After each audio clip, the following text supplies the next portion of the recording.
What's going on, y'all? It's Bri-C. You're tuning into the What's going on? What's going on, y'all? It's Bri-C. You're tuning into the Do Over Don't podcast. Let's get it. That one was good. We been staying 100, I keep it a stack. Back in the day when they said it was whack. Most of my city ain't loving me back. And it's cool, I ain't worried, I'm right to the bag. Hitting my phone, but I think it'll pass. Sending me snaps, I ain't sending them back. Niggas been tripping, they checking the facts. Never been tweaking, I'm staying relaxed. What's good, Do Over Don't? Purple World, episode 21. And today, we're here with Mr. Bri-C. What's going on, man? What's good? You got some shit coming out soon. This will probably already, the song will probably already be out, but I know you got a single coming out March 4th. But besides that, what you been up to? Just recording and working and recording and working. I feel like that's all you're ever up to. Yeah, it's really all I got on my plate right now. So just trying to focus on those two things and just trying to better myself. How's it feel to be out of college now? Because last time we interviewed you, you either just got out or you were... Yeah, I was in a transitionary period. I think it was I forget if it was like during COVID or like around that time frame, but I know that I didn't have my license yet to work and stuff. So I think you like just got it or you were about to get it. I'm pretty sure we did it in like March or April, if I remember right. I remember now. So it was my senior year, but it was before May. Oh, because it was like that March to April. So it was like right before you graduated. Yeah. How's it feel though? Now you got time to focus on the music more, or is it adult life kicking your ass too? I mean, nah, because like I played it smart and I just worked like a shit ton, like first to start off, and then once I finished off my loans and stuff, I just kind of focused on making music. I only work 24 hours a week and I do the rest of this part-time, so it's a balance.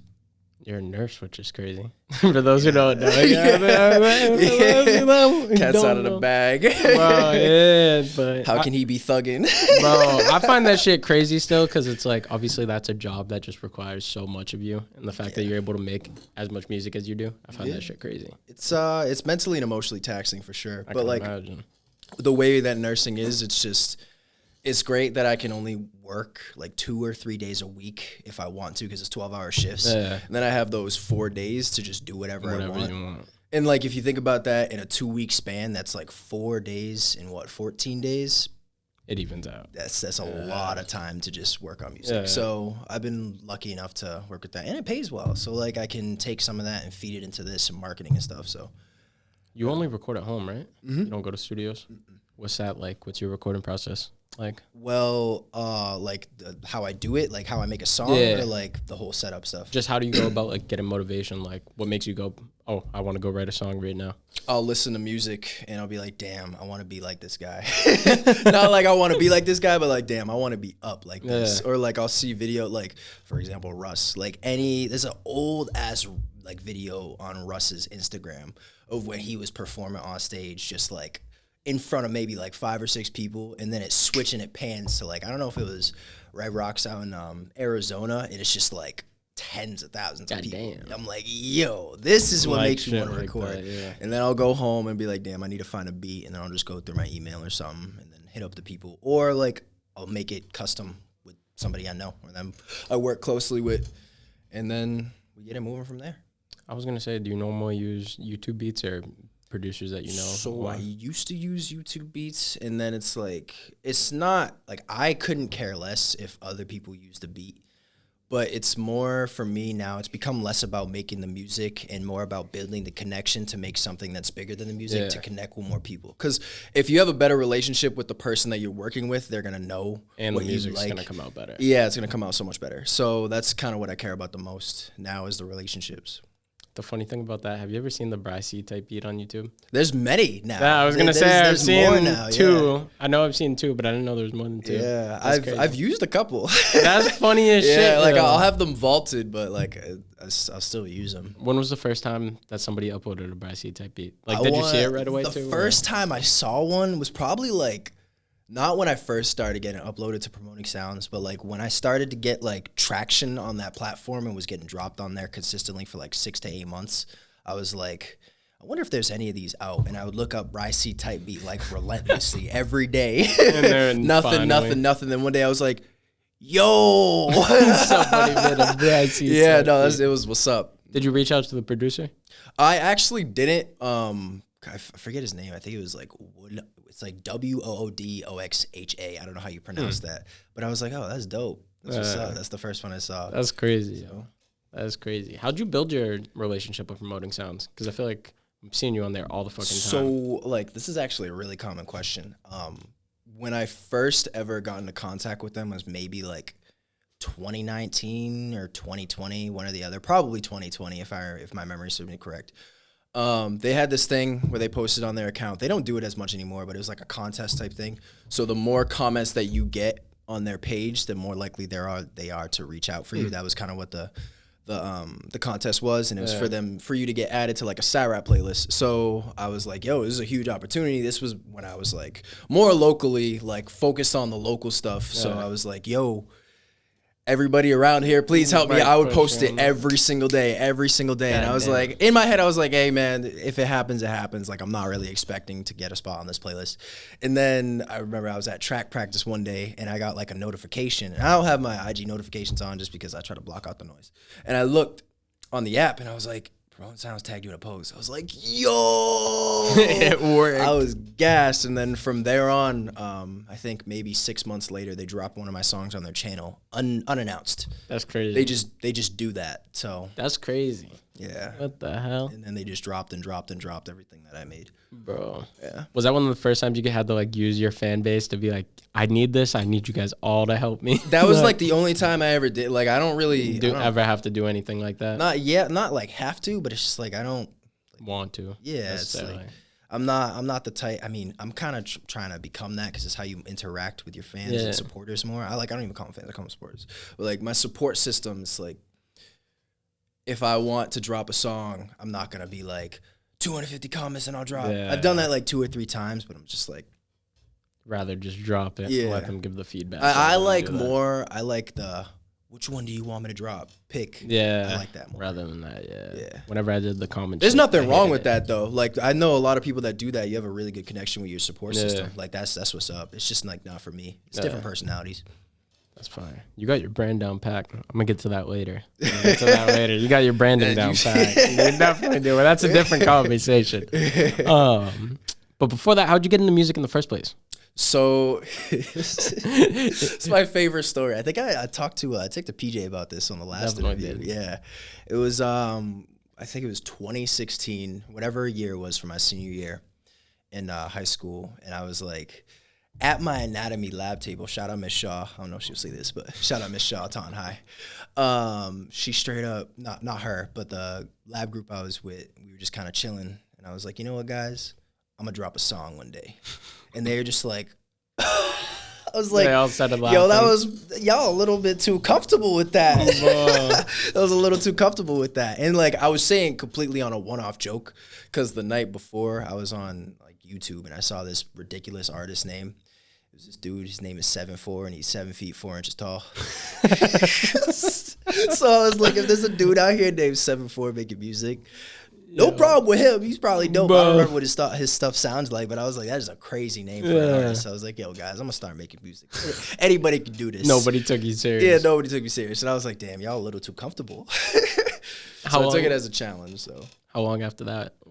What did you accept the challenge? I think like almost immediately, because it's probably one of those things where subconsciously I didn't realize that I probably already wanted to do it. Yeah. So me saying that as a one-off thing probably wasn't just like as random as I think it was. Yeah. So I probably said it, and then I think the first track I ever made was an Uber Everywhere remix. And that was the worst thing to ever grace the interwebs. It was that bad? It was terrible. How were the streams on it? It didn't come out. It didn't? I had made that song, and then I made, I don't know if you've ever heard of him, Night Lavelle. I remixed one of his songs. Sounds familiar. It's his song. It was called Never Wanted to Be. I remixed that. That was my second song. And then after that, I forget. Then the first song I actually released out to the public was called Opening Statement. Bro, that shit got 13K streams first week SoundCloud, and I was gassed. What the hell, yo? What? I was gassed. How the hell did that happen? I don't know. I think it's like, I think for me, judging by the conversation that I had with the people, it was probably like a huge shock factor. It's like, why is he making music? And everyone just checked it out. Yeah. Bro, what the fuck? Were you in college or high school at that point? No, I was in high school. You were in high school at that point? God damn, bro. Yeah. So it was definitely a shock factor thing. Like, why? What is he doing? So that it was like that for the first like 3 or 4 songs. I was gonna say, so after you did that 13K just carry out and you were just dropping shit and everyone was looking at it? What the fuck, bro?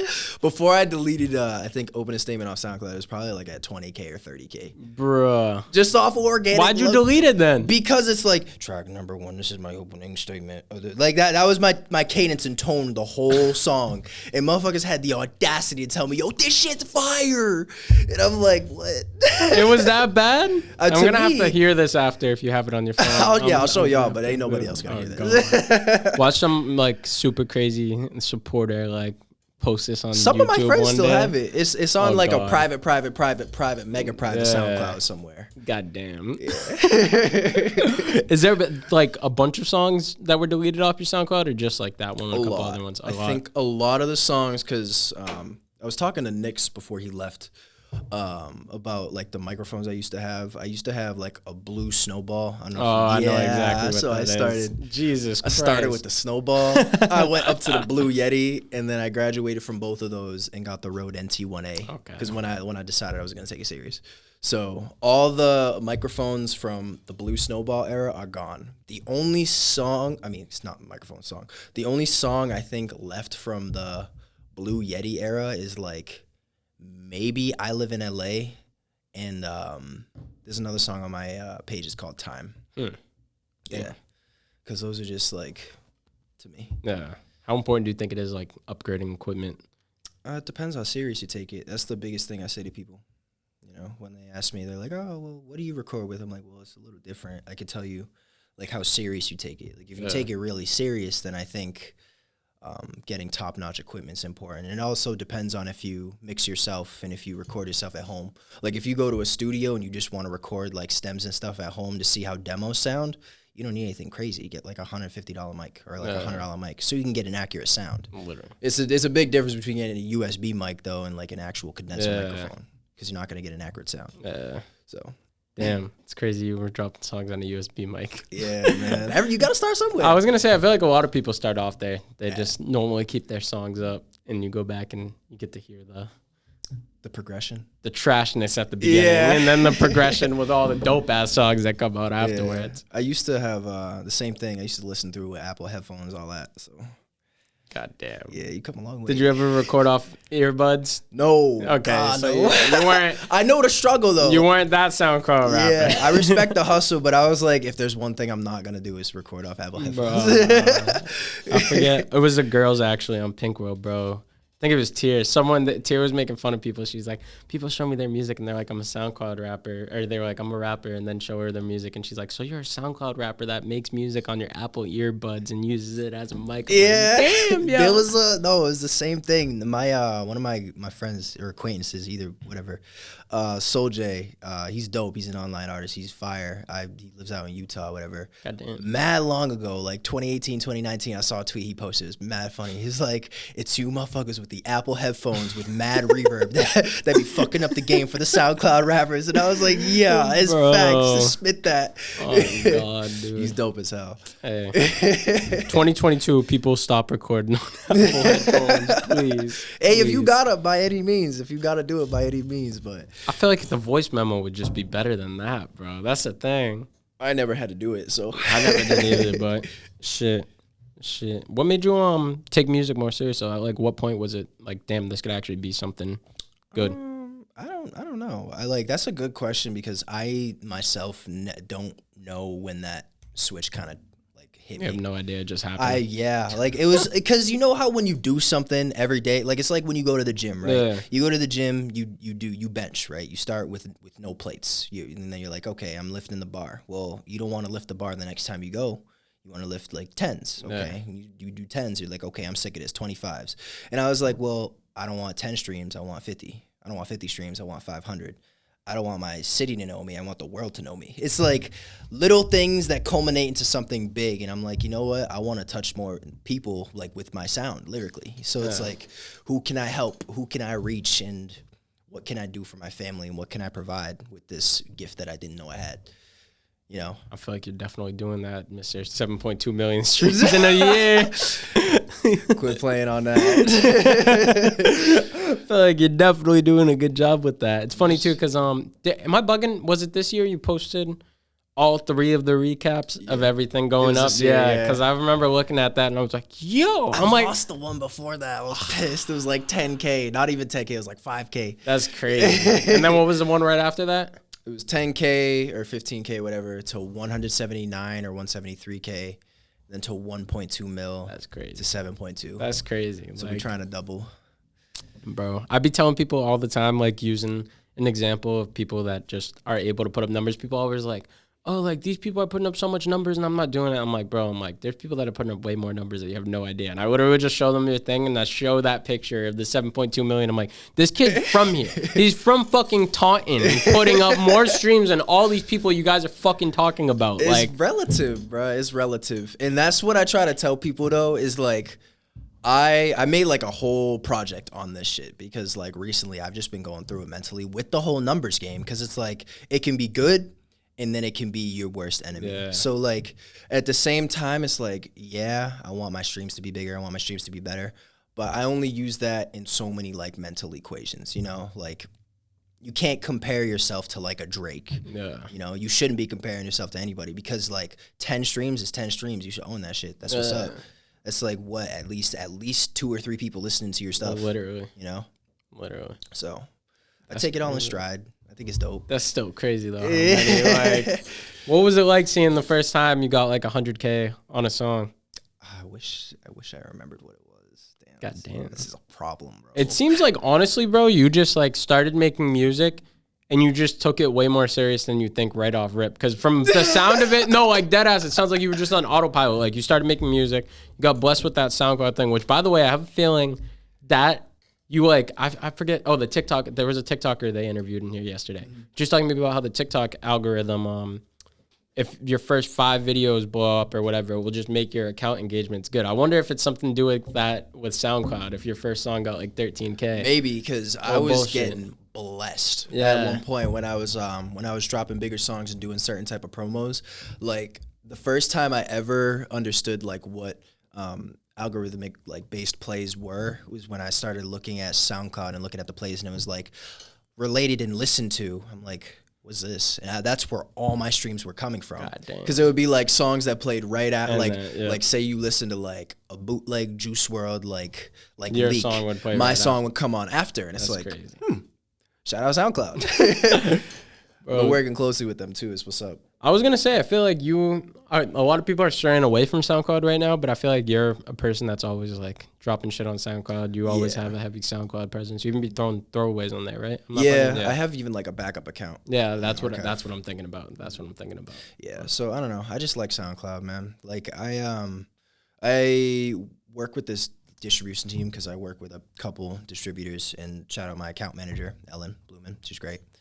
It's this thing called Repost Select on SoundCloud, and they help with like the marketing and stuff, and they give you like a whole marketing team, and they push it with you and for you. That's fire. Help you with like a whole like outline of how to. That's fire. So I didn't start that until like last September. Okay, because I was gonna say I thought you technically are still independent, right? Yeah. Okay, because I was gonna say I thought you were like completely independent, no manager. Yeah, I've only dropped 3 songs with them. God damn. Okay. Yeah. And it's not like a signed deal or anything. It's just like it's just a distribution platform. That's fire. It's like if you were with a label and they put your song out and they have like a whole account manager. It's like not the same thing, but it kind of is. Yeah. Huh. That's dope. Have you ever had a manager or anything? Never. I think, actually, funny story. Yeah, it was like 2018 or 2019. I had one for maybe like 2 seconds, and then I was like, it got to that. It got to the murky point where it's just like, all right, bro, let me like your passwords and stuff, and I was like, nah, bro. Like that when you got out of it, bro. Like, nah, bro. I was like, it's like almost trust issues, sort of like I cultivated this to this point. I don't want it to get ruined by anything. Do you feel like you're always gonna stay that way? Like you would never have like a manager? No, you wouldn't. Absolutely not. No, it just depends. Like, I'd love to work with a label. I'd love to work with management. I'd love to work with anybody that just like knows what they're doing, especially like a digital marketing specialist or stuff like that. Because if you know what you're doing, You're gonna help me. Yeah. And like I think I have a marketable sound. Like I wouldn't be doing this to this point 100%. If I didn't. You know what I mean? So how did you go about finding that sound? Sang in my bedroom. Sang in the car actually is more accurate. Singing in the car? Yeah, man. Just singing along the songs. I say it all the time when I talk to one of my buddies, Reno. I'm like, bro, if it weren't for Russ, I wouldn't know that I could sing. Like I would just start singing along to his songs, and then I would like, you know, when you turn down the volume a little because you're like, I wonder what I sound like. I would turn it down. I'm like, yo, I'm kind of hitting these notes, and then I would try to go back and do like acapellas and do like the voiceovers and stuff like that. I'm like, damn, no, I can't really sing. Bro. But then over time, you know, you better develop with a voice. Yeah, you develop a voice. That's crazy. Like you didn't know me back then, but like before maybe I got to college my sophomore year. I think I was straight barring out on songs. What? Yeah. Like rapping? I've heard you rap before. I like that shit. Yeah, I love it. I need more of that. That's my core sound. That's what I love. Good. Like, bro, I forget. I think it was Sam I was talking to him. Like, bro, like, Bri-C been dropping like a lot of depressing shit. I need some like lit Bri-C music. Like, I remember the song you did with Lonnie, because that was the first song I think I ever heard from you. Mm-hmm. The one that we shot the video for that day. And I was like, yo, I'm like, what the fuck? Like, I'm like, this motherfucker can spit, yo. Yeah, and like I try to not stray too far away from that, because like a lot of the songs that I do incorporate it well. Yeah, that's what I was just about to say. Like, my bad. No, you're good, bro. Like a lot of the songs I have, if you really listen deep to the chorus, like it's not like I'm just rapping about bullshit. You know, like cars, money, bitches, and hoes and shit like that. First of all, love the women, but it's just, you're all great people. But it's just like I try to actually say things. You know what I mean? Because to me, that's what really sells. Yeah. And if you can relate to that, and you're going through some shit, or like you just need a lift or something, you need to get a paper done. You need to do anything to get you past that deadline. I can get you there. I'm gonna try to get you there. You're going through a heartbreak, I got you too. But there's also a large part of my lane is just working on and trying to figure out, like, I don't know, just like motivating people. Were you an XXX fan? Not the biggest. I was gonna say, because like, not like your music gives me that vibe at all, because you don't sound like him whatsoever. Like, no, not whatsoever. But I feel like you have like very emotional music for the most part. Yeah. Like, same way you're saying, pay attention to the bars. You definitely have emotional music. Yeah. It's to the core. It's like I just talk about what I've been through, what I've felt, and what I've seen, or like I'll even make music from other people's perspective too. That's funny. You know? Have you ever like taken somebody else's story and turned a song into it? Mm-hmm. Like, that's fire. That's fire. Plenty of my sad songs. Like most of them, like there was a point where like I'd be making my sad songs, and then it got to a point where I was like, okay, well, I've said everything I've had to say about this person, so like I'm not really even upset about it anymore. And that's like so far in the past. And then I'm like, well, how else can I do this? I can incorporate different situations that could have happened, you know, because it's still storytelling. Yeah. People are still gonna feel it. Or I could also take situations that I see people in firsthand, you know, that are close with me, and then I could see them being done wrong, and it's just like, damn. That's fire. It's crazy. That's fire. It's the art of storytelling. That's what it is, poetry. Do you like storytelling? Like, do you feel like that's... I do. I wish I, like, tapped into that more. And it's just, like, it's tough because the market that we're in the underground right now is really hard. Like, bro, I was listening to Yeet on the way here. Yeet? Yeah, I was listening to Yeet on the way here. Like, half the stuff I listen to doesn't reflect what I make at all. So, but like just thinking about that, I'm like, well, if I listen to this, then I know a lot of other people do. So like, what am I going to be doing putting out a storytelling track? What are your favorite type of tracks to make? That's a good question. Depends. Like, I really like that up-tempo gaming music type stuff with the heavy hitting 808s, and maybe like I like the sad stuff too, but it like with the guitars, but it's got to be up-tempo. Definitely, if it's up tempo, yeah. Okay. What were your major like musical inspirations in the first place? I remember way back when I made my Spotify bio, I listed like Travis Scott, Lil Skies, which people tell me I sound like if I had $1 for for every time somebody People say you sound like Scott. Yeah, it's like I don't even I don't hear it. I never made the connection. I'm like trying to think that, and I literally can't hear it whatsoever. I got an OG tweet from mad long ago. It's like if I had $1 for every time told me I sound like those guys. What? That's like the most random. There's I no don't problem see it. with that. He's what's up. Yeah, no, that's not necessarily a bad thing, but like I just can't see that. I can't see that really at all. So it was that. But I love him as an artist. He's dope. But definitely in terms of like braggadocio and independence and all that, I would definitely say both Russ and Logic helped me form my sound because Logic is like top tier for me. Really? Yeah. You're a big Logic fan? I'm a huge Logic guy. God damn. Mostly of his pre, when he went through whatever he went through. But I like a lot of his older music when he was really on the come up. That stuff would drive me. Damn. Do you feel like Russ has sort of inspired the way that you like drop shit kind of? I make beats now, bro. Like I didn't even know you were making beats now. What the fuck, bro? Okay. Make beats, I engineer, write all my own stuff. It's like the same thing. Did you read his book? I did not. Bro, it's like 20 pages. You got to read it. Really? Bro, it's literally that shit. I read that shit in like pages? an hour and a half. I'm not even kidding you. 20 pages. His book's mad short. Check it out then. Talks about him and his brother, whoever it was, though, that they started the studio. And I don't know how much you know about like his story, but no, I know a pretty good bit. I was gonna say. I watch his interviews too. You mentioned him so many times in here. I knew that. I was waiting to get to Russ because I feel like, honestly, not that I would have like. And when you started talking about Russ, I could kind of tell right away. I'm like, that's why he'd be dropping so much shit the way he does and shit. Yeah. It's like the Russ formula. It's like, I mean, a lot of what he says makes sense. It does. No, bro, he be getting hate for no reason. Like, I fuck with Russ. Like, as a person, I don't be listening to his music all the time. I'd be lying if I said that. But, like, interviews and shit, I fuck with him as a person. Especially he's intelligent as fuck. And he's just real. Like, he's just real. He's out of all that fucking industry bullshit for the most part. He's just Russ. Keeps me going. I mean, I didn't even get to mention him, but A-Boogie, too. A-Boogie? I saw him live recently. It was great. He's good live? I haven't seen him live. Yeah. He knows how to control a crowd. And that show kind of like fueled me to kick into second gear. To like keep dropping shit or to want to perform? Yeah. Keep dropping shit? Keep dropping shit. Talking about shows, popular demand. Chill. We'll get to that. I wasn't going to get to that till later, but it just came up naturally right now. I know. Obviously, I know what happened, but to everyone else, give them a explanation. So basically, I just didn't feel comfortable like running a show that way because like at the end of the day, it's not like there was any waivers or anything signed, but I'm the one who put the deposit forward. I signed the paperwork. I did all that stuff. I was coordinating the whole show. So if I were to ever find out, just because like working at the hospital too and seeing these people on events, seeing these people trach, seeing these people like laying in bed, being bedbound, I'm like imagining any of my friends or people that I love in that situation, I was like, I can't do that. And like I consulted so many people the day that I did it. Like it was like at least 5 or 6 people. I was like, yo, do I do this? Do I cancel?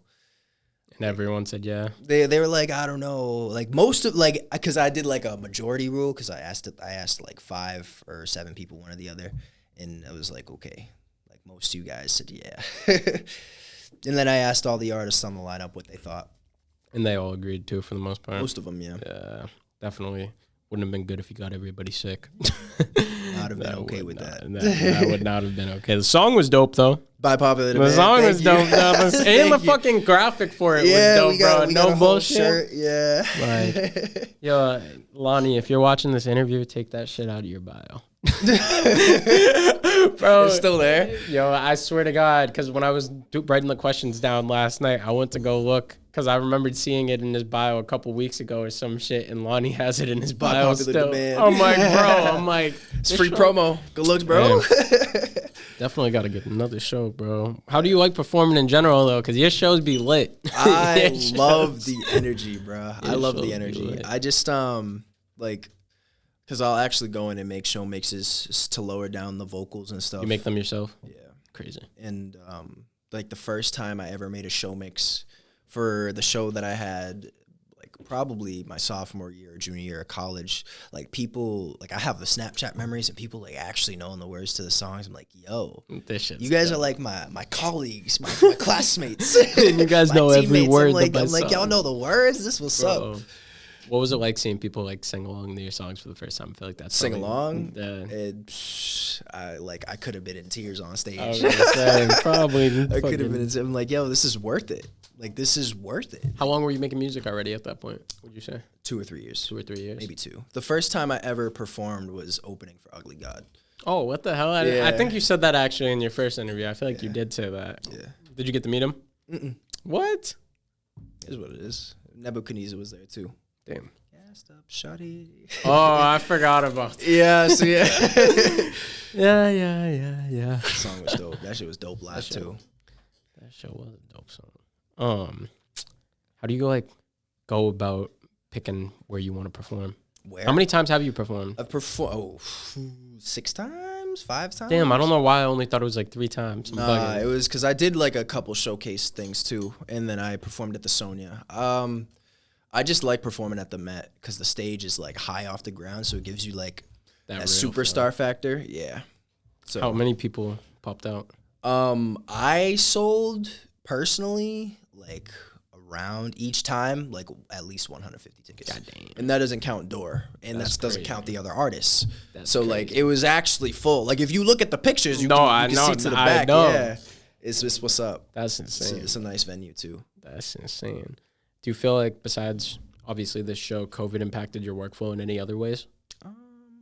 I mean, I definitely think at the start of COVID, March, whatever that was, when I got sent home, the very, very beginning, I was depressed. Yeah, I was super upset because you got to think senior year of college, I missed my senior year track season. I missed the spring season, and I was trying to really come back and have a big year. And then I missed my senior year of just school. Damn. Just missing out on all these people, and I'm just I don't want to do anything. So there's probably a little bit of a rut where I didn't do much, but I think once I got out of that funk, you got in the quarantine bag. Yeah, I got in the quarantine. I made Blacked Out Whip. That came out. That came out in May. Bro, I was gonna say because now that I think about it, before I graduated, that came out right when I got to know you. I recorded that when I had COVID, bro. What? Yeah. Wait, no, I remember the tweet with that. I remember that. Yeah, I remember when that shit came out. I recorded when I had COVID. I remember seeing that shit, bro. Jesus Christ. That song changed my life, and COVID changed my life. So. God damn. Did COVID beat your ass that time you got it? Yes, it did. It did. Surprisingly, didn't beat my parents' ass. Jesus Christ. They were chilling. I was bro, I'm way younger than you. My immune system's way better. I run every day. What am I doing wrong? That shit does not make any sense. It doesn't make any sense at all. I was getting my ass whooped. Bro, hey, lost that smell, lost that taste. Fuck that. I'm so happy I think I've had knock it. on wood, boy. I think I've had it, but I hope this is wood. I don't think it is, but it's the theory that counts. It's the theory, yeah. But besides COVID, Dorm Room 1 and 2, iconic projects for you. I feel those are your only projects out, right? Yeah, they are. What was putting those together like? It was a lot of fun. I love Jake. Is that Shorty? Shorty, yeah, Jake. I just call him Jake because I knew him before Shorty. So yeah, you guys went to college together? No, he went to Bridgewater State. Oh, I went up to ULowell. I tried to get him to come to UMass though. He wouldn't. Nah, it was a whole track thing with the eligibility and whatnot, whatever. Damn.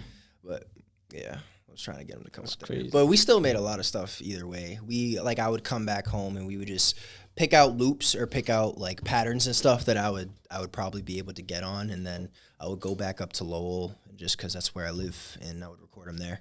Damn.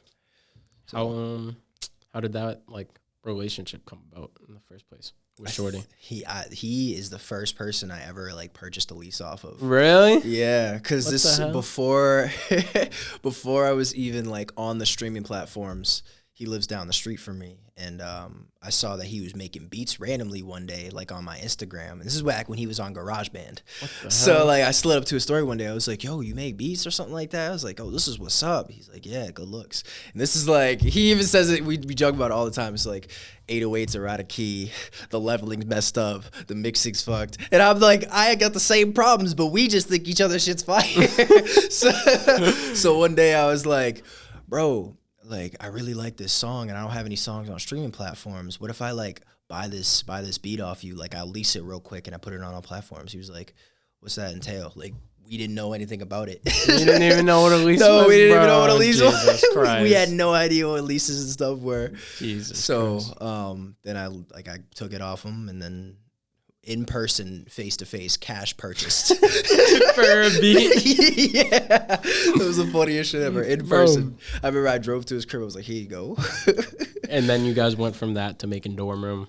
Yeah, Both of them are produced like completely by him, right? by Jake. No features and all by Jake. That's crazy. Would you feel like the fact that you named it Dorm Room while in college had a big that's the whole theory. Yeah, the makeup behind it. Dorm Room.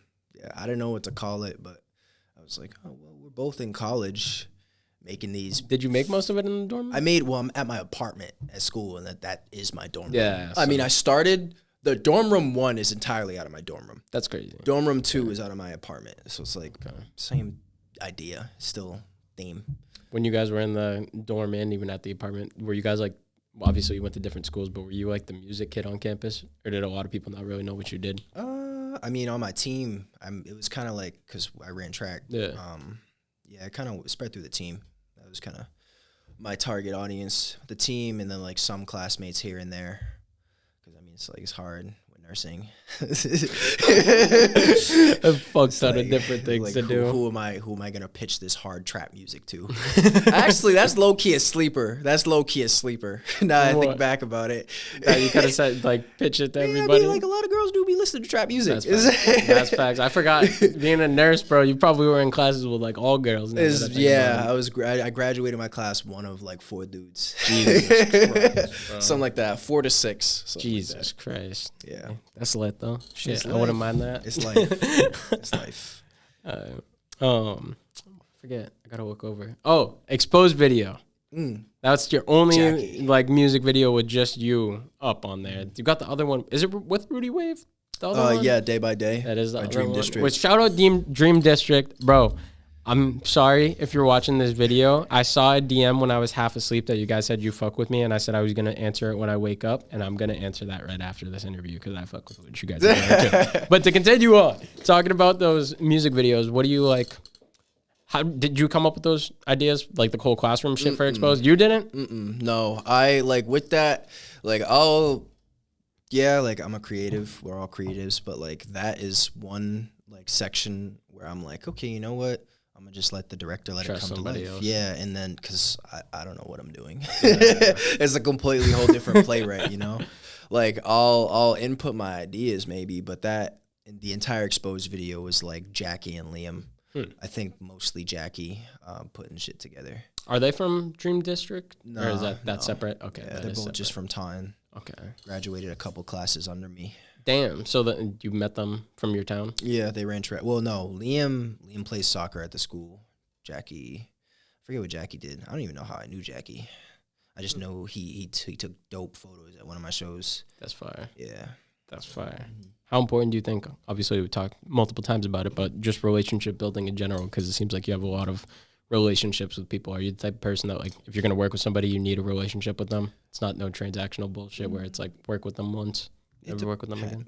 I mean, like, it depends. Like, if somebody reaches out to me for a feature and, like, I don't know you at all, well, it's like, okay, off rip. If you're just going to ask for a feature, then unless they have a platform. Like, if they have a platform and they're like, yo, we should work together. Or if they're like, yo, let me get a feature. It's, like, about the approach. I think as people all know how that is anyway. So I guess it's just situational. But, yeah, no, needless to say, I care a lot about relationships. I made some of my best friends online. Do you feel like you got tapped into most of the people that you know through music and shit through online, or more people in person? In terms of like music? Yeah, just like people in your music circle. Definitely all online. Not all, but like 95%. That's crazy. Yeah. The internet's a tool. It's a huge tool. It is a tool. Do you use social media I feel like you use it for purely tool purposes. You don't really use it leisure. Well, I have my private accounts. You do? Yeah, I'm Brian and Bri-C, because like with work especially, like it's the same thing. Yeah, the same thing. Like I'm not trying to just have my coworkers be like, "Oh, Brian, I heard you say this on a song." You know? Like what? I didn't know you lived this lifestyle. It's like, no, Sally, I don't live this lifestyle. Like I make music, I entertain people. Bro. Jesus, it's two completely different people. Brick. I don't Brick. even be saying, yeah. Brick. Most people don't get that nickname. Shout out to the girl that called me Brick that one time when I performed. That's how that happened, yo? Yeah, Brick. I Wait. never explained that story. Bro, no bullshit. Like, whenever your name comes up, I just call you Brick joking around because I forget who, but I heard someone else call it. So I'm just Yo, like, I love that nickname lives on. Hold on. Shout out Ray Trill. He's Ray Trill now, but he used to go by King K. And he's one of my boys. We used to perform like mad like show. He was the one who really got me tapped into shows. And like we used to do mad shows and stuff together. And I guess he was telling me a story one time. He was like, yo, I was talking to this girl from my town. She was like, yo, you really got to get that kid Brick out to another show. She completely ignored the hyphen. That shit didn't send me the way Bri-C sends me. That shit pisses me off. Bri-C? Yeah, that shit like. People say Bri-C? Yes, like, is my name Brianna? Bro, that literally just sounds like a chick name. Bri-C. Bri-C. Nah, but I took the name Brick in stride because I thought that shit was hilarious. So I just took it and ran. And now I call myself that. Brick in stride? Brick, no, like Brick in stride. Oh, yeah. Brick in stride. Yeah. So it's just this Brick. Brick. Oh my god. How did Brick get the concrete fucking aesthetic on his Instagram and all of his covers? Because you got a cohesive ass like visual aesthetic. I feel like from your album covers to the way you post Instagram, everything. I feel like everything's just extra clean. Like your brand is just matching up on everything. Well, shout out to the people who take my pictures. It's like it's really like let me think about who's I've posted. Liam takes a lot of pictures. Jackie is taking a lot of pictures of the shows and stuff. My girlfriend be taking pictures on the iPhone, and it's like I just edit them all. Damn. I mean, like Liam and Jackie when they send me pictures, they'll do their base editing, and then I'm like, okay, then I'll just post theirs. But like, if it doesn't match what I kind of like want for the vibe, then I'll be like, okay, well, just do this a little bit, or I hope they don't crucify me for this, but like I'll edit it just like a little bit. He gets mad if I ever do that. Yeah, I don't blame them. Yeah, a lot of work goes into that. Hey, you got to make it cohesive, though. That's like the number one thing. But with the cover arts, like I don't know why my nose is bad, itchy. But it's like my 30th time doing that. But the cover arts, I make like 90% of my cover arts. Damn, really? Mm-hmm. I did not know that. Because it's like cost. It's another cost. Yeah. You already got to pay for the beat. Like you got to pay for mixing. You got to pay for all that stuff. So I was like, what if I just don't pay for any of that and do it myself? I feel like you do a lot of your shit in-house. The only thing I don't do is record videos. Which you can't do that. Actually, no, there is a dude who came in here and recorded his own video. Which is like, I wish I knew how to do it. Ask Sam to teach you. I can learn. Start doing the editing and stuff myself. Bro, if you learn how to fucking do your own videos, you'll be like Russ meets Kanye meets I don't even know, bro. You'll be like a superhuman if you could manage to do that shit. Gotta get to that scale. But yeah. How many more doors do you feel? Not how many more doors, but do you feel like it's a whole nother door stepping into producing as an artist? Yeah, it's harder. For me, it is. I mean, Yeah. like a lot of people say, like if you're just born a producer and you start doing it, they're like, oh, producing's easy. And then it's like, well, when I try to put down like a melody, like I'll be like, I can't, like I don't have problems making the beat. It's making something that I would use. Yeah. Like I made like 3 beats the other day, all in one day, and that was like a record for me because it usually takes me like 3 hours to make a beat because I'm still new to it. I'm new to it, so I'm still trying to like get my bearings.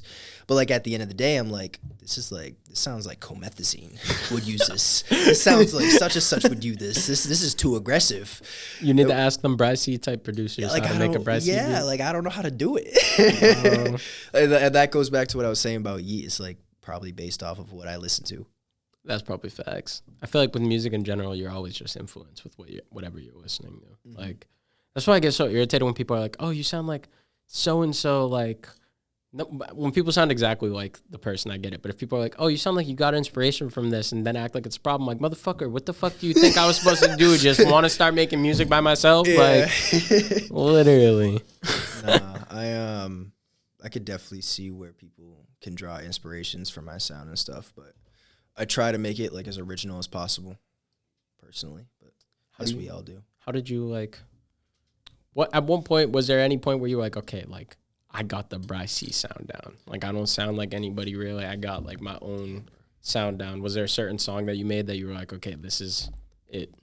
To be honest, no. It was hyperdrive mode for you. I think maybe more so my sound found itself like once I started getting posted on promoting sounds more, because that's really when I started to tap into like more aggressive guitars and like Spanish guitars and stuff like that. I feel most comfortable in that lane. So what I say on those tracks versus like kind of what I hear on those tracks from other artists, I'm like, okay, well, I can tell that I'm doing something a little different. Like it's in the same lane, but like not. Yeah. You know? It's like your own way of doing shit. Yeah. And it comes down to what you say and how you say it. You have very good cadence, by the way. Thank you. You are really good at just like the way you pronounce your words, everything, energy. That's one thing you're really good at compared to most artists. Thing. And your flows. Delivery, man. I love Delivery is everything, bro. I be preaching that to people all the time. You could have the best fucking bars, best voice, but if your delivery is not on point, it's just not gonna sound like the complete package. Like, yeah. I don't know. No bullshit. No bullshit. Yeah. Like, I still have a lot of lyrics from, like, back in the day, from, like, 2017, 2018, that I save because I'm like, these are hard, but I just said them like a pussy. So you got to re-record them. So, like, I hold them. There's a remix I did. I forget what song it was to from forever ago that I recently just took 8 lines out of that song and plugged. It was from 2017. God damn. Yeah. And you like, plugged it in something else? Like triple entendres. And I'm like, Jesus damn, I was Christ. ahead of my time. So I just pull it and put it in my new song. God damn. It's not like plagiarizing. It's my song. Yeah, it's taking it from your own shit. Do you feel like you're a perfectionist, though, where you, like, go back and you'll re-record shit from, like... I'll re-record the same part, like, 45 times. I did that earlier today.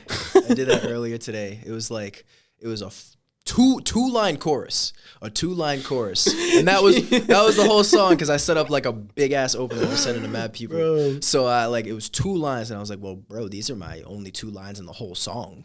So, you just redid it over and over It took again? me, like, 30 minutes. Bro. But, like, it doesn't take me long to make a song, because, like, I was going to say, how long would you say on average? It depends. Like, if I really like the beat, it'll take me probably an hour. Damn. And that's, like, including the mixing and stuff. Damn. Including the mixing. Cool. I have my own templates. True. You know, True. Like I don't have to worry about someone like having to go through and individually do it. You could just do your own shit. Yeah, exactly. How like dope do you think it is being able to just do? You run on your time. You don't have to go book a session here, book a session at Phoenix. It's just like, oh, I wake up, I can make a song. Wake up and make a track. Yeah. No, I think it's helpful. It's nice. Like accessibility is such a huge thing, especially in this market. When people want you to be as active as they want you to be, like people asking you to drop a song when you just dropped a song, it's like, well, I was paying like hundreds of dollars for studio time. It's like, well, I'm just throwing money out of the window. Like if a song flops, it's fine. Like I can just record another one. But like if a song like flops and I was recording at a studio, and then it's like that could be $300 or $400 wasted. Yeah. You know what I mean? Like I could pay rent with that. Do you feel like most artists should know how to record themselves? I mean, I advocate it. Like if you have the motivation to do it and like the wherewithal to actually sit at a computer and be willing to learn, because it's not like I say it's easy now, but back in the day I used to be like, what is an EQ? Bro. What is an attack on compression? What's the release? Now you got it all down. Yeah, like now I get it. But I still struggle with reverb. I ain't gonna lie, but hey, at least you know the shit, bro. I don't know any of that shit. It's key though. I can't figure any of that shit out. And like, it's cool that I can trust myself to make my own sound versus having somebody else develop it for me. Because what if I had a fallout with like another and engineer? Just having to rely on other people sucks. Yeah, point blank. Especially if you want to move at your own speed and you're moving at a speed like you like. Yeah. Waiting on other people is just not the... Like, I couldn't imagine writing like, I don't write songs before I record. Like, I'll listen to the beat and record them as I go, and based on how I feel with the emotion that carries the song, you know? Like, I couldn't imagine... Like, I used to pre-write. I couldn't imagine doing that anymore. You would never do that anymore? Like, I'll do it if I'm at work, and, like, I'll just listen to my AirPods and find something fire. I'll be like, ooh... Like, but I'll only write like 2 lines because I want to save it for when I'm in the zone. I feel like a lot of people be doing that now. Like that's the way a good amount of people be making songs now. I feel like people just make like not even necessarily 2 lines, but sometimes either the first 4 bars or half the song, and then they just go in and they like to punch in right away. Obviously, you do it at home, but I feel like music's changing. Well, I think it's big. Sorry to cut you off, but I think it's big done. on like authenticity, because like say you write something while you're like at work or whatever, and you don't feel that same emotion when you go back to record it, it's going to come out flat. That's facts. You know what I mean? So if I want to write something, I'm probably not going to be thinking the same things when I go home. I want to capture that moment because that moment is more important to me. But like if something is like outstanding, I'm gonna be like, yo, I got to write this whole shit. Then I'll write it down. Like that's what I do by popular demand. I wrote the whole song at work, top to bottom. Damn. Yeah. But like I don't do that with all my songs. That's good then, no? That's good then, no? Can you freestyle? Not like crazy good, but... I'd be lying if I said yeah, but I'd be lying if I said no. In the middle? Yeah. In the middle? Yeah. Okay. Mostly no. Mostly no. Mostly no? Mostly no. I focus on this. Dig deep in that vocab. We got only like 3-4 more questions left, but one big one, because how you're mostly independent, even though you have that little distribution thing you got going on. What are some tips you got for independent artists that are coming up right now trying to build themselves up? Trust yourself and focus on your brand and connect with people. Those are like my big things, because the more people you connect with, the better chance you have of merging fan bases, you know, and focusing on yourself and not worrying about like what I'm doing. My numbers, don't worry about my numbers, don't worry about my colleagues' numbers, don't worry about other people's numbers. Like, it's cool to be in awe at, and of course, like, you're going to look at the Drakes of the world, like I said before, the Tory Lanez's of the world, all those people in the world, you'll be like, damn, I wish I could do that one day. That's fine, because they're like, you know, they feel larger than life, and it makes you want to be that one day, but don't let it discourage you from where you're at. They've been doing it for so long. Yeah, and like, that's kind of the headspace that I've been trying to, like, mentate and get myself to, because, like, I wrote and made like a whole project based off this whole like shit, because it's just been dragging me down because I've been focusing on it too much. On the number shit? Yeah. God damn. Yeah. Talk about the fact that you got, I don't know how many, or just talk about your projects. Dude, I got plenty. I got like 4. What's the name of the numbers one? If you can give a name. Numbers one? You can't give a name. I don't want to talk about it. Is that one going to come out this year? I don't know when it's going to come out. But like, Mr. Mystery Man, bro. I'm a very, very big mystery You man. are. I'm trying to get myself back on track, because like recently, because I had that whole falling out mentally, man. Like I dropped Why Now, a track that I had in September, and then I took like a huge hiatus, and then I was like, you know what, fuck it, I'm gonna set up a show. And then I was like, well, I haven't dropped a song in a while, and I have the show coming, so I was like, well, if I can integrate my online support system and my in-person support system, what better way would I do it than making a song called By Popular Demand? Because I have it dropped, and people want me to drop, and people want me to do a show, so I dropped the show. And then, of course, it fell through. But By Popular Demand was going to be one of the songs on that project. Damn. I can still drop it, though. I can still drop it. You should drop a project. I should. You should drop that project. It's been 2 years. You should drop that project. It's been 2 years. You should drop that project. I think a lot of people would relate to it. I was going to say, if it's about numbers, it sounds like a ton of artists. You could probably have like every single person that's watching this interview that make music relate to that shit. Yeah, man. Like I got an intro in there. I got interlude. Like I treat it like an actual full-blown album. Drop that shit. Yo, anyone watching these interviews, get on Bri-C's ass to drop these fucking mystery things that he's been talking about, too, bro. 16, 17 songs. How many songs do you think you got in the vault? 16, 17 songs. Bro, damn. let me check. God damn, yo. Not 16. Straight up songs, but like when I go to my notes app, it's probably honestly less than, damn, I'm close. But probably less than some people that have been doing this longer than me. I got 995 notes on this phone. This thing is lost. I got a backup, so I'm not fucked. 995. Yeah, I'm getting close to that 1,000. I'm gonna name. No, that's what I'm gonna do. I'm gonna name the 1,000 song 1,000. That would be fun. you gotta drop that though. That better not sit in the vault. God damn, bro. What the fuck? So you got like probably like 800 unreleased shit. Probably a lot. 900 unreleased shits. Jesus Christ, bro. But with all that projects, I do have one that I know for sure is gonna come out in the summer. I'm not going to talk about the title or anything, but I'm confident that it'll do well. It's a complete lane switch. I have another project that I'm waiting for when everything kind of bubbles up and I really hit like the mark that I think I'm at to be comfortable to drop it. I'll drop that. That's fire. But for right now, it's all about that one. And timing. Timing's everything. Timing's everything. Yes, sir. What are your other plans though? Like it could be music related or outside music related besides those projects. What are some plans you have for this year and just the future in general? Well, I'm moving not moving, but to another location where I'm already stationed at Lowell, probably in June. Oh, shit. Instead of having my bedroom be the studio room, I'm going to just carve out like a complete bedroom in like a couple bedroom apartment and make that. That's gonna be fire. Yeah, that's gonna be so fire. I can just get a legit studio. Yeah, be in, like it's hard for me sometimes to be like, damn, I gotta record night right now, but my bed's right here. Like it doesn't like it doesn't affect me. Yeah, but it's just like this doesn't feel right. Like coming here and seeing the establishment, you guys going on, like that's like I want to bar out. Like I want to get into that vibe. Yeah. So it's just like sometimes it's hard for me to be like to dial in to that spot up here, you know. That would be fire though. Getting in like spot like that, that shit would be dope as fuck. That shit would be dope as fuck. One thing we haven't talked about, I'm sure you're waiting for this question. What are your thoughts on the mass music scene? What about it?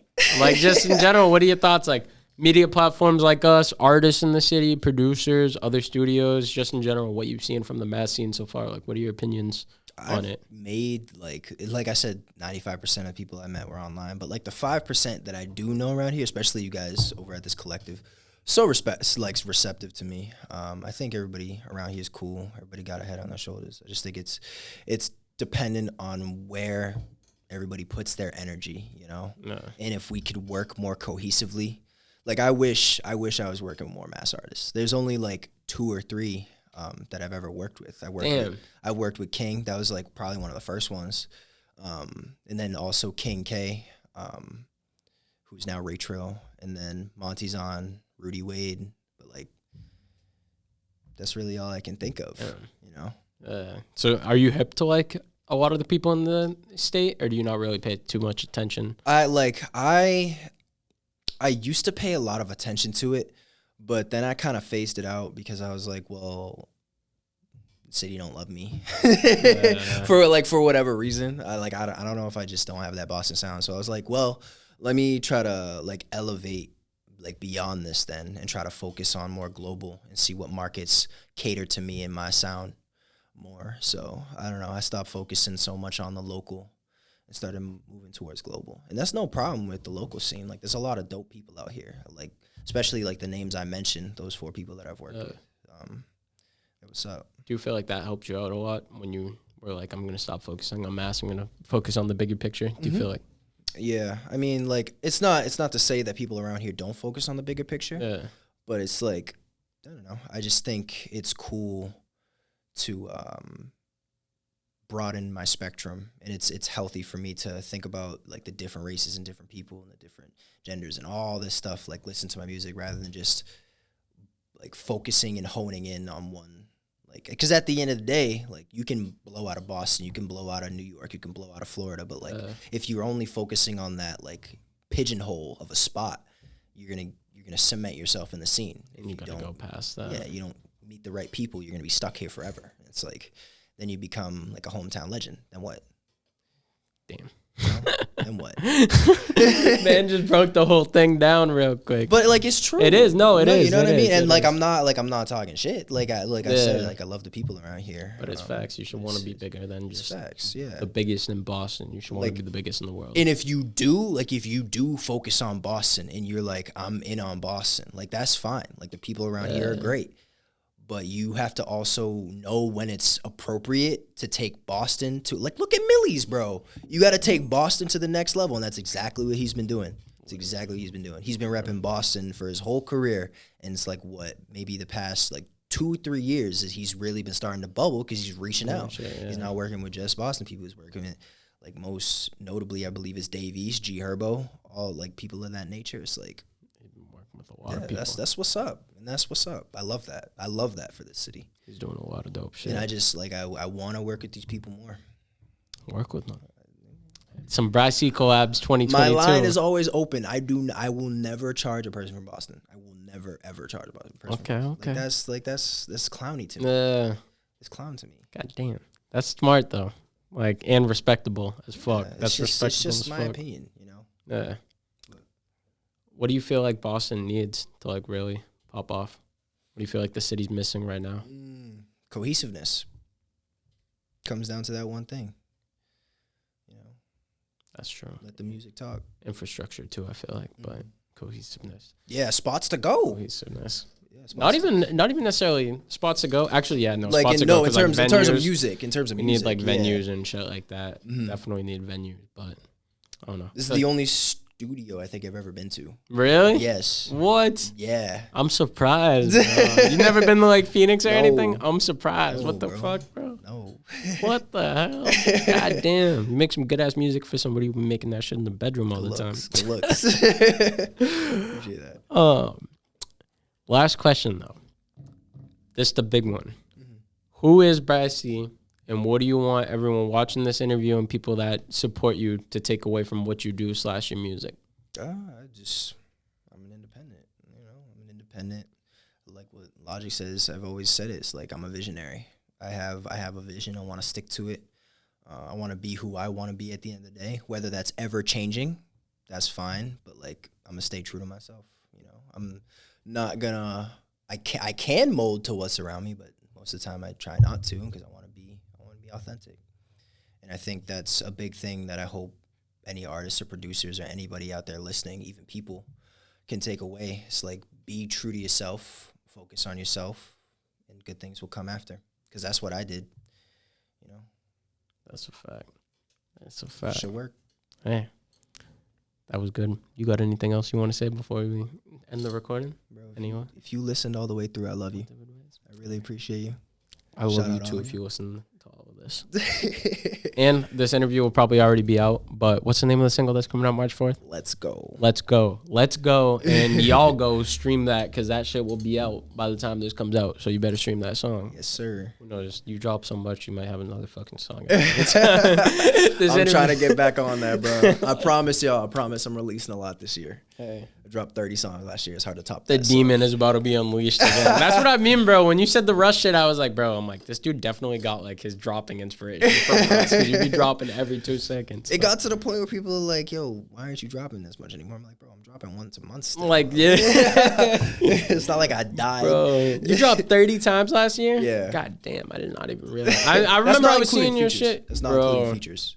I remember I was seeing your shit like every week at one point, but I didn't know it was 30 drops last year.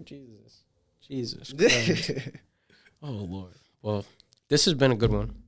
I think we're going to have to do another one of these. I'm like down. later on in the year, probably towards summertime or some shit, we'll have to do another one so people could see what you've been up to. And I want to say thank you for the platform because a lot of, I don't think a lot of my support system knows that I actually smile because I don't be smiling in my pictures. So, This dude's always smiling. I'm just like, Bro, I'm going to say that as someone who like has spent time with you. Bro, you look so serious and like this like edgy, like meanish kind of dude got that online. RBF, bro. Bro, and this motherfucker is just like the most nice, genuine, like high-spirited, never mad, anything. Like, I don't even think I've ever seen you get mad. I've been mad before. I've definitely been mad. You've definitely been mad, Yeah. but I don't think I've seen you mad in front of me. Try to Like, conceal it. you're always doing a good job in that shit. Professional. Thank you. You always stay extra professional. But yeah, thank y'all. Appreciate y'all. Thank you for coming on. Of course. Thank you for coming on, yo. Everyone, make sure follow at It's Bri-C, right? I said that. It's Instagram. _Bri_. It's _Bri-C. You know the vibes. But thank y'all for watching. Do or don't. Purple World episode 21. We will be back next week. And make sure to follow Bri-C, like I said. And stream Let's Go. Out now. Peace. Every time I see a name nowadays, it's all wrong. I ain't never thought I'd hold this hate for so long. I'm skirting, trying to fix my ways, I'm so gone. But it's fucking cause my life's been straight to go.